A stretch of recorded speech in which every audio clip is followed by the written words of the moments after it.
Pada Kamis 19 Februari 2026, dua peristiwa berbeda yang berkaitan dengan politisi Partai Nasdem Ahmad Sahroni menjadi sorotan publik.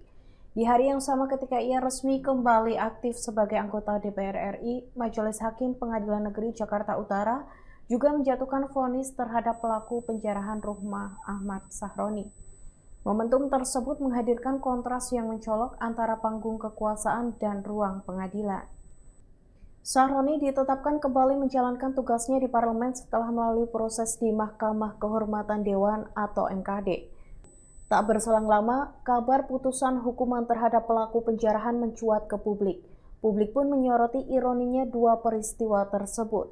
Wakil Ketua DPR RI Sufmi Dasko Ahmad membacakan penetapan Ahmad Sahroni sebagai Wakil Ketua Komisi 3 DPR RI pada Kamis 19 Februari 2026. Penetapan ini menandakan status Ahmad Sahroni kembali aktif sebagai pejabat negara setelah sebelumnya menjalani sanksi sebagaimana putusan Mahkamah Kehormatan Dewan atau MKD. MKD sebelumnya menjatuhi sanksi penonaktifan Ahmad Sahroni selama 6 bulan sebagai anggota DPR RI terhitung sejak 1 September 2025. Kini, ia ditetapkan kembali sebagai anggota DPR RI setelah pimpinannya menerima surat dari fraksi Partai Nasdem nomor F Nasdem garing 107 garing DPR RI garing 2 garing 2026. Dengan penetapan ini, Sahroni resmi menggantikan Rusdi Mase Mapasesu yang sebelumnya mengisi posisi tersebut.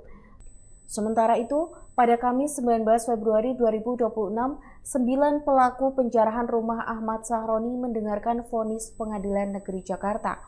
Muhammad Rizky Nursakti, salah satu terpidana divonis 1,5 tahun penjara.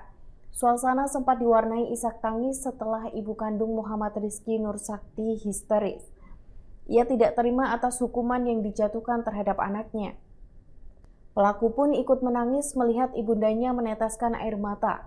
Keduanya pun saling berpelukan.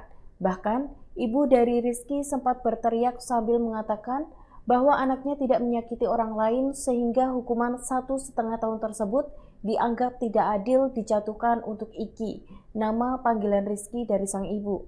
Momen itu terjadi setelah sidang vonis kasus penjarahan rumah Sahroni rampung digelar di Pengadilan Negeri Jakarta Utara pada Kamis 19 Februari 2026. Pemandangan lain juga terlihat dalam persidangan ini. Suryana Wijaya Kusuma yang divonis 10 bulan pidana penjara. Usai vonis dibacakan, Suryana tampak berjalan menghampiri sang istri. Keduanya tampak tegar meskipun harus menghadapi vonis majelis hakim. Tak lama, sang istri tampak memberikan 1 unit ponsel kepada Suryana untuk menyapa anak-anaknya dari sambungan telepon. Tidak diketahui secara rinci apa hal yang dibicarakan antara Suryana dengan sang anak pada video call tersebut. Apakah soal perpisahan, permohonan maaf, atau sekedar menyapa anak-anaknya sebelum menjalani hukuman di balik jeruji besi. Momen itu pun membuat awak media terhenyak untuk memperhatikannya. Download Tribun X sekarang, menghadirkan lokal menjadi Indonesia.